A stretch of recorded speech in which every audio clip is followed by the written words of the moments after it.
All right, this question comes from Audrey, and Audrey wrote in, you mentioned something in one of your emails about all of a sudden looking down and realizing that you were face deep in a pack of Oreos, and all of a sudden that you just watched an entire season of Grey's Anatomy on Netflix. So can you tell me more about that and how you deal with that?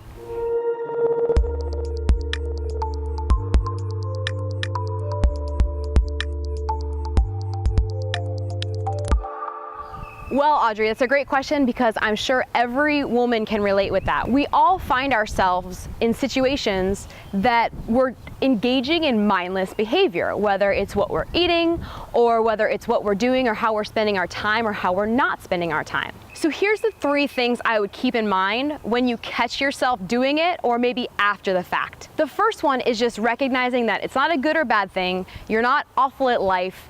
Be a little bit kinder to yourself and realize that it's just a thing that's part of being human. We all reserve the right to not be perfect or doing our 100% best all the time, but it's really important that we recognize when it's happening.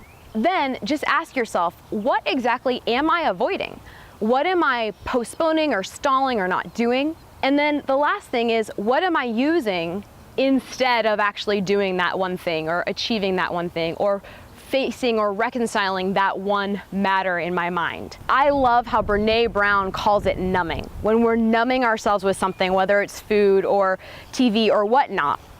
And if you can just go through all 3 of those, you're gonna have this built-in awareness of what's actually happening. Because let's face it, if there's a pattern of anything in your life, the first step is awareness. You have to watch yourself or notice yourself actually showing up as that version of yourself in order to go be able to change it. The hardest part of that for me is the guilt afterwards of, oh crap, I just wasted my entire day, or oh crap, my eating just went out the window for the day. But that's the part that actually takes us off course. If we can just say, you know what, okay, great information to know that did happen, and I would like for it to not happen again in the future, but how can I use that information to set myself to not continue down this road?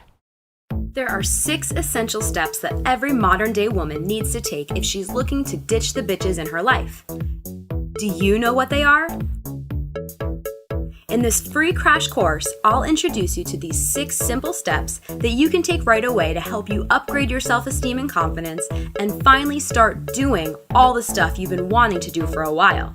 Once you register on the next page, I'll show you exactly what you need to know to quickly and easily squash that internal resistance that's showing up in your day-to-day life. The same stuff that's crushing your motivation and stealing your willpower. And the best part? You can become a master bitch ditcher without any prior experience and without laying down on a couch rehashing painful memories of your past. It doesn't have to be so hard.